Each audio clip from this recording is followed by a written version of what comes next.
Okay, good morning, everyone. It's a little after 11:30. Pursuant to the City Council policy and procedures for boards, commissions, and committees, the Charter Review Committee will convene in person and via video and/or teleconference using Zoom. I'd like to call the meeting to order. Welcome, everyone, to the meeting. We're going to probably, now that I've called the meeting to order, we're going to adjourn to executive session. Pursuant to section 551.01 of the Texas Government Code. So we will be adjourned to closed session.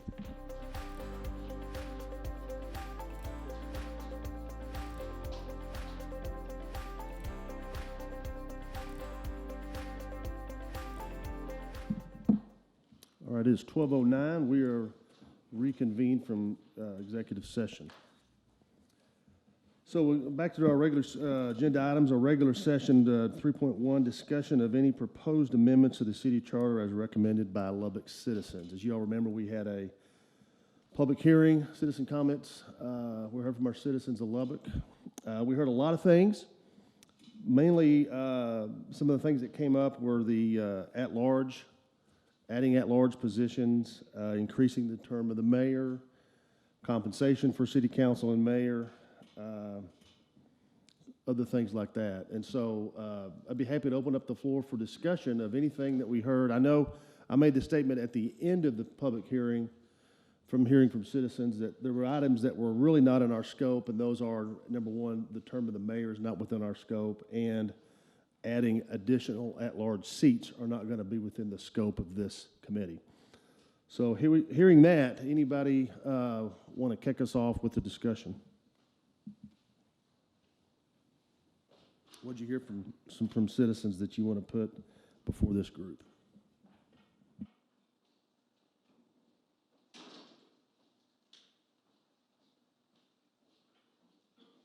Well, Mr. Chair, if I can, I'm still very much in listening mode out in public, and we've got one more hearing. So I am going to reserve any thoughts and comments on what I've heard so far until we've wrapped up that second hearing and we start really digging in and working on this. Okay, thanks. Ms. Gibson, I was asking the committee, we heard a lot of things from our citizens last week, a lot of things that were not in our scope, adding to the term of the mayor, adding at-large positions, et cetera. We heard a lot of things, and so I just wanted to open up the floor for anybody that want to make any comments of other things we might have heard or something you want to interject or get on the table for discussion before we turn it over to Amy.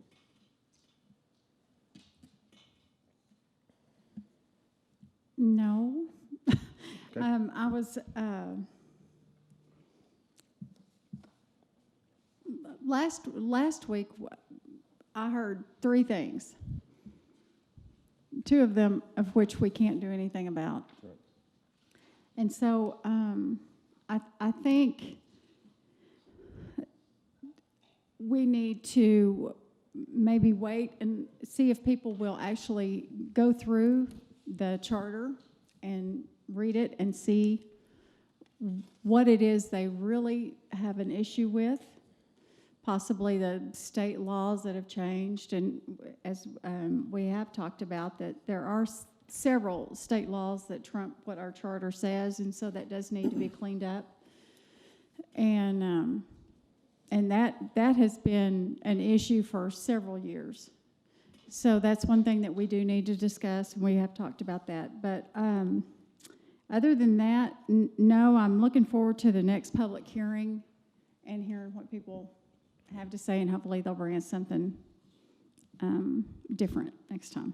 And as a reminder, we'll talk about this a lot. The next public hearing is April 15th at 5:30 in these chambers, so just FYI. Anybody else? I just had one comment. You asked for additional comments on the pay issue, and hopefully we'll hear some more specifics at that hearing. I'd also like to hear some more specifics on the a referendum process. I know we had maybe one or two speakers that actually spoke on that briefly, but I'd like to hear some more specifics about things that we might want to change in that. But that's the other Okay, a thing that I hope the next public hearing will have a little more substance. very good. Yeah, yes, thank you, Mr. Chairman. Yes, last week was a great event that we learned a lot, and a lot of people came in and they were really excited about what we were trying to do, and we got the feedback that we needed, but those answers, the questions that they were bringing to us were answered. So now I'm looking forward to April 15th, and I'm spreading the word as much as I can so that people can not say, well, I didn't know about it or I didn't hear about it. So April 15th is very important. Tell everybody. I too am looking for some more information as to the pay, et cetera, et cetera. So I'll be asking a lot of questions about that. Thank you. Okay, Thank you, Mr. Chair. I also am interested in understanding the difference in the roles as far as our city manager and our mayor, to keep clarity so that we can understand that as we look into that, the pay and who determines that and where those roles lay. I'm just not as clear as I would like to be on that, so I'd like to hear some more information about that. okay. So you want a better understanding of the roles and responsibilities between the mayor's duties and the city manager's duties and what those Absolutely. are? Okay. Absolutely. Okay, we'll make a note of that.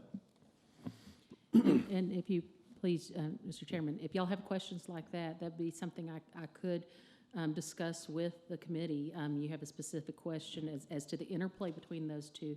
That can be a topic that we can put on for a specific discussion, so maybe that would help the committee clarify, everyone's role on that. We could do that at the next meeting, perhaps. Could you get a document together that kind of outlines the job description of the city manager and if there's a job description for mayor, to provide that to the committee? Absolutely. Okay, thank you. And ma'am, and even the amount of time that they spent doing the work.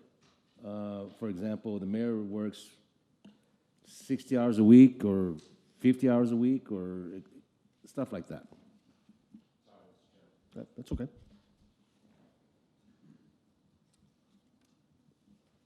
Any clarifying comments on that? Okay, good points. Okay, at this time, I'm going to turn it over to Ms. Sims, and the city's provided a number of documents for us to review this afternoon.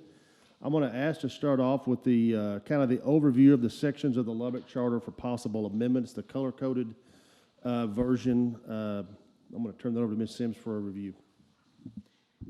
Thank you, Mr. Chairman. You have before you a document entitled Sections of the City Charter for Possible Amendment.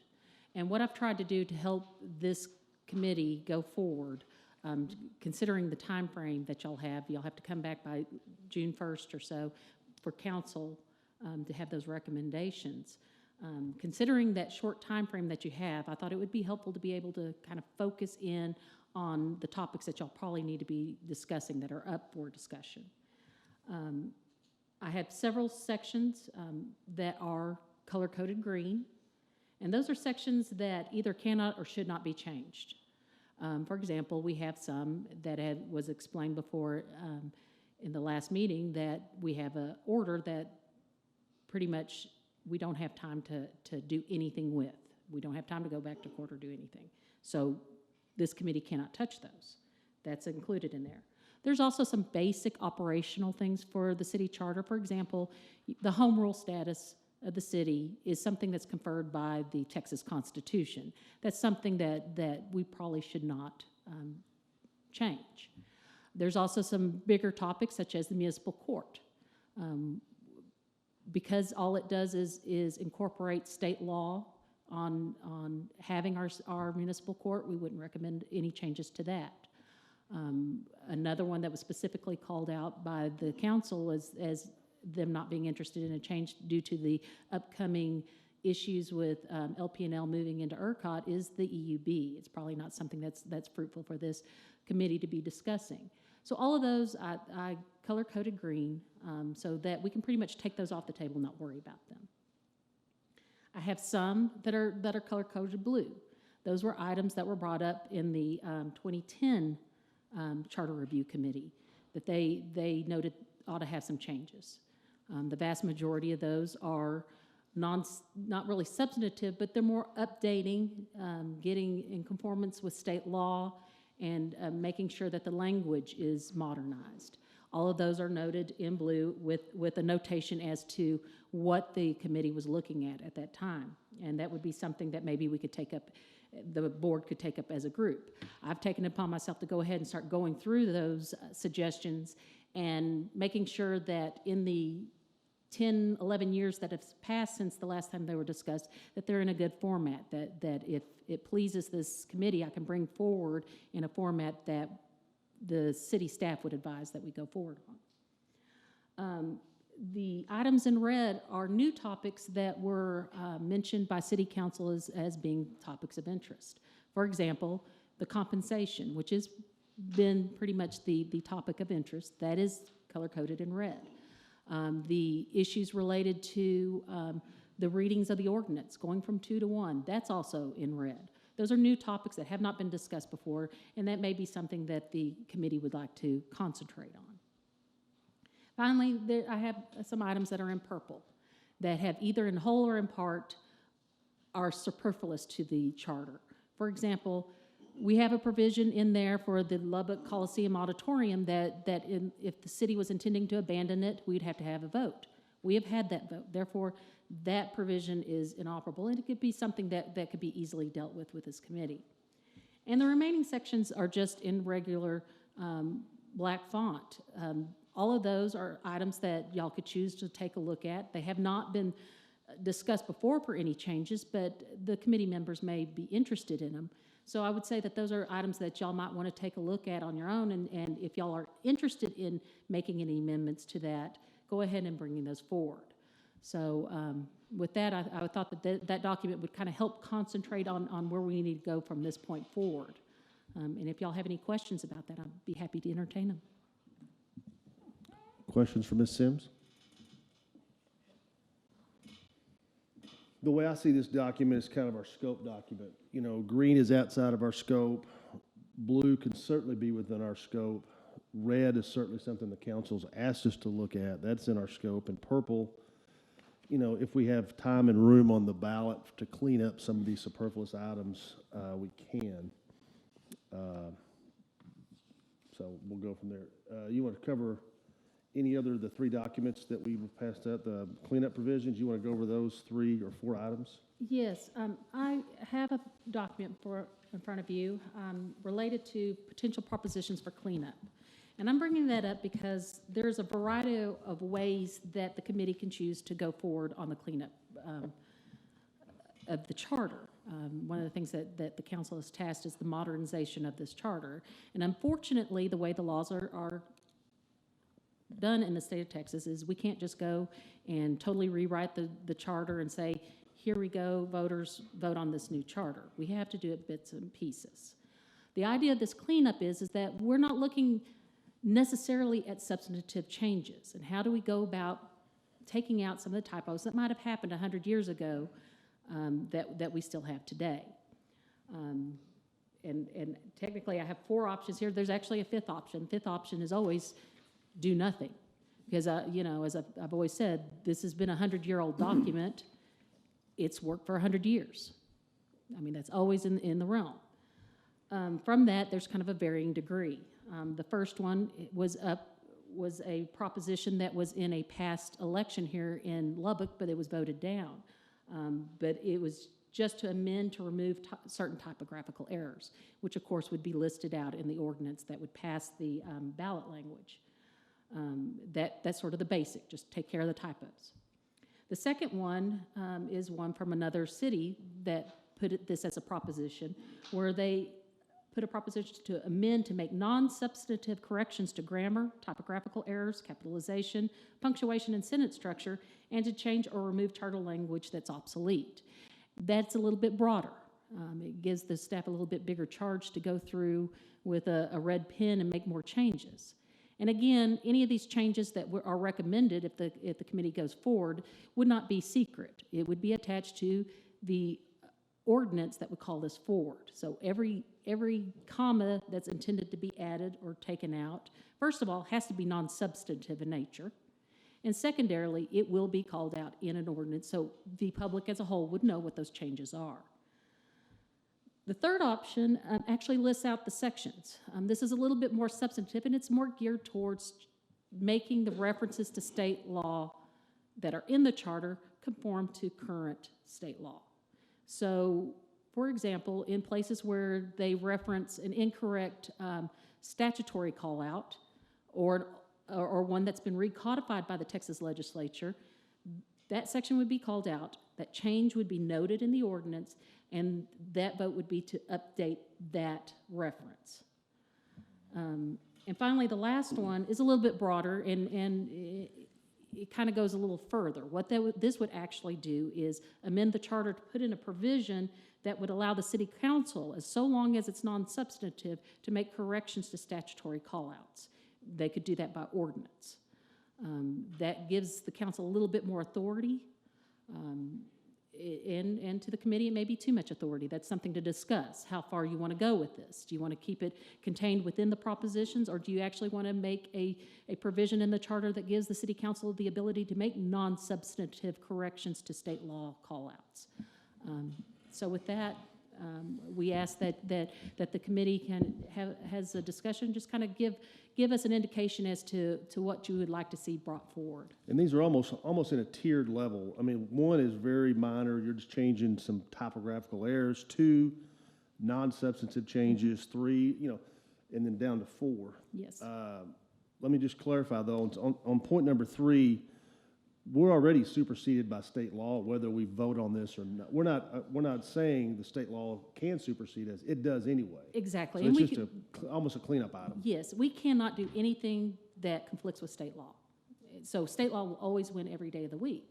However, it's sometimes difficult for a citizen, not knowing what the state law is, to read that charter. And what we want to have that ease for the citizen to be able to read the charter and understand this is what we can and can't do under this charter, without knowing that there's some law out there that they're not aware of that says, no, you really can't do it that way. Correct. We want that charter to reflect what state law says. In my mind, that's almost, that really does, it highlights why number 4 is such an interesting option. Number 4 provides the council with the opportunity to periodically clean up just that. It's a very, very limited authority that we give to the city council to say periodically, once a year, once a session, fix the charter so that it points to the correct links in state law. And that's the extent of option number 4.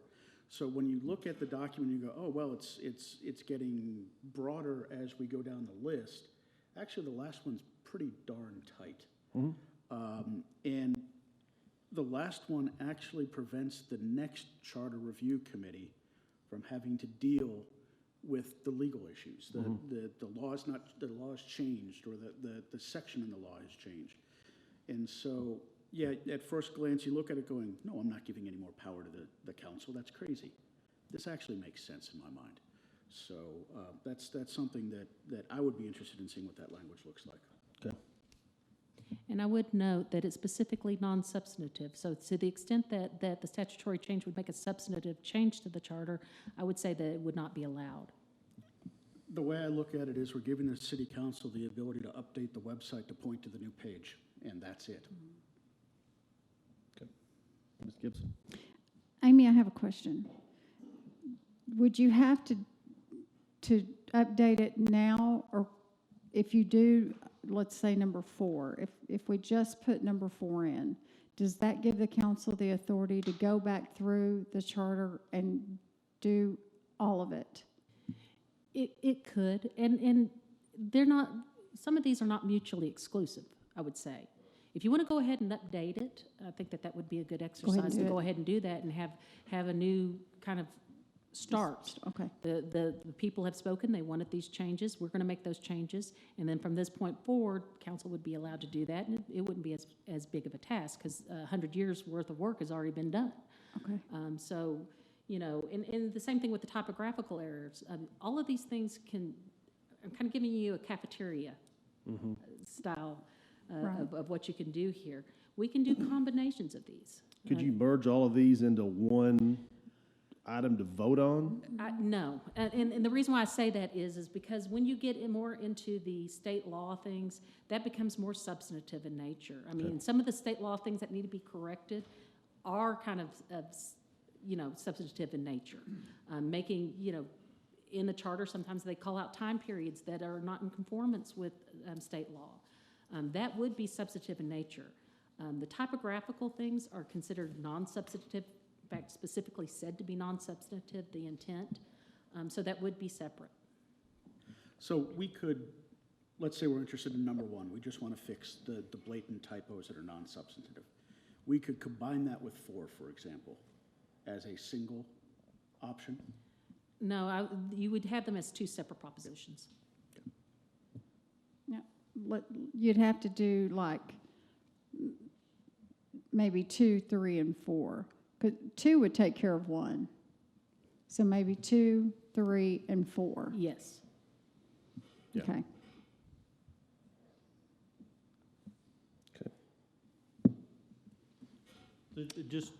Just to clarify, so you think 1 and 2 could be put together? Typographical and non-substantive? 1 and 2 are kind of same pages. Those are more to the degree.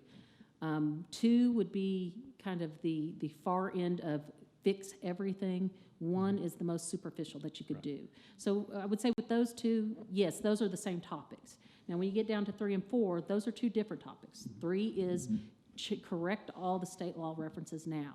Number 4 is the ability to go from this point forward.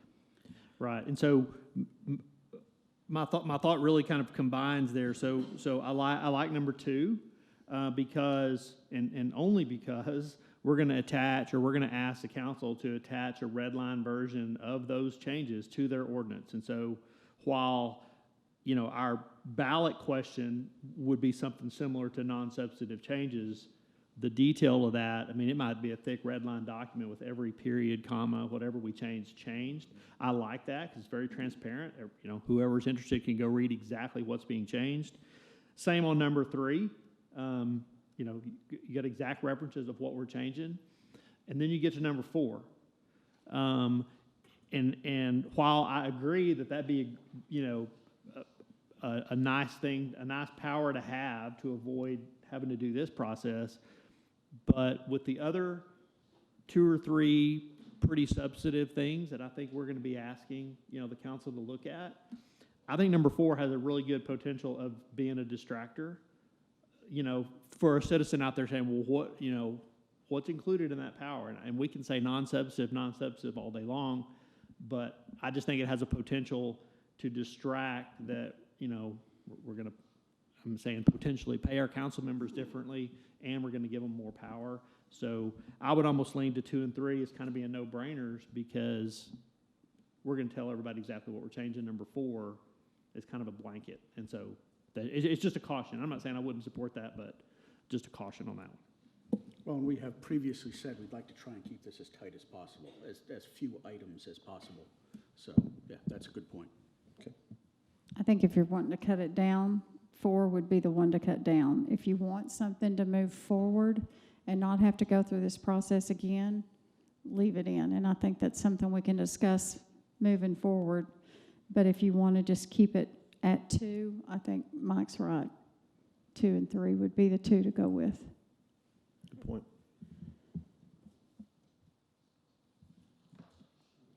Any comments? I see that, because I'm kind of leaning with Karen. I mean, do we leave this in for the city council, and that way we don't have to do this again? And will it be a distraction? It's a good, some things that we need to talk about. I think 2 and 3 we can make work, but I don't know about 4. Well, it may depend on kind of what our list is that we give to the city council. If it's short, we may add it on there. If we already have a long list, we may not want to put it on there. So I think we just kind of leave that open for now. You know, and I hear consensus on maybe kind of 2 and 3, maybe. But again, I'm going to kind of withhold my thought on that until we see kind of what else is going to be on that list. And I'm hopeful on number 3 that one could, in fact, take care of some of those 2010 recommendations. I'll leave that up to legal to decide, but that might actually help in the number, is that those things that were recommended, 10 years ago, we could take care of right Get there. fixed on 3. And keep our list short, yeah. Good point. Very good point. Okay.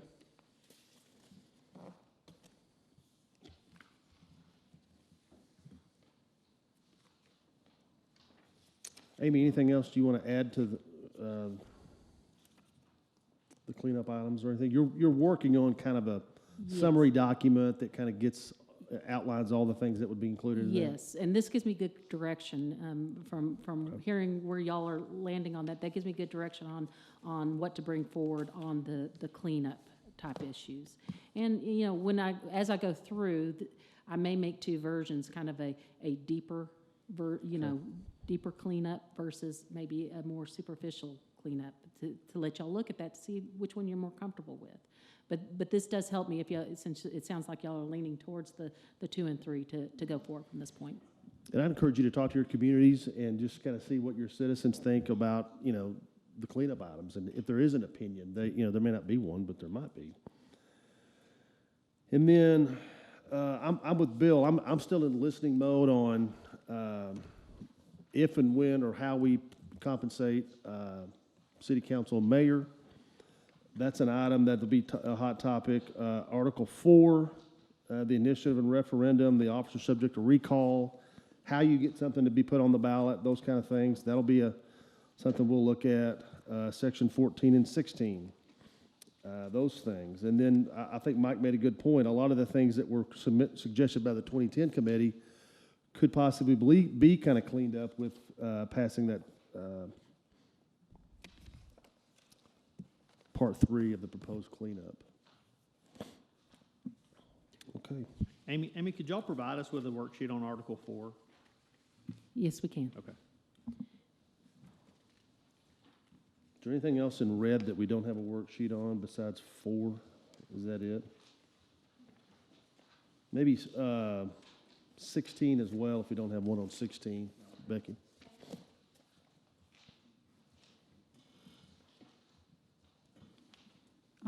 Are you talking about the ordinance Yes. readings? We Yeah. have one on I have a 24, lot of but that thoughts one's on not in that. red.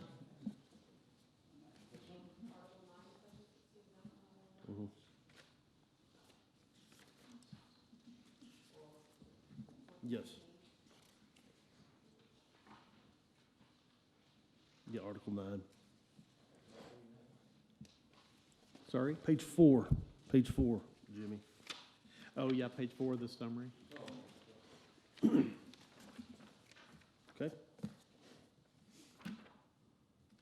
Yeah, all the ones that are in red would be helpful, bottom line. Okay.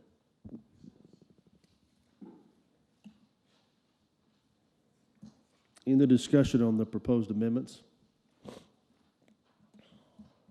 I'm going to leave compensation alone for now, and I'd like to hear from more citizens about that. And I take it we'll probably hear some of that next week. Okay, let's get some dates on the calendar for some additional meetings. We've got our public hearing on the 15th of April. I'd like to kind of keep this thing moving on a weekly basis if we can. Yes, sir. Can we get a calendar, a printed out one, I guess, for what, May, or what is it? Where are we at right now? We're in March, April. No, that's okay, never mind. So today's April 7th, our public hearing's the 15th. We'll probably, I think we'll probably just leave the 15th for public for the public hearing and give ample time for that. I don't know if I want to squeeze a meeting in there as it relates to that. We'll probably post it and have an opportunity for executive session if something does come up that we need to meet in executive session. That'll be on the agenda, but I don't, as of now, we won't have a need for that unless something comes up between now and then. We might give ourselves the flexibility to make a statement if we needed to. Oh, sure, at that meeting. sure. Yeah, we'll provide an agenda broad enough to allow us, if we want to convene, flexibility for discussion, absolutely. Okay, let me look at my calendar real quick. Pull out your April calendar, if you will. Does anybody have any conflicts on the 21st of April, Wednesday?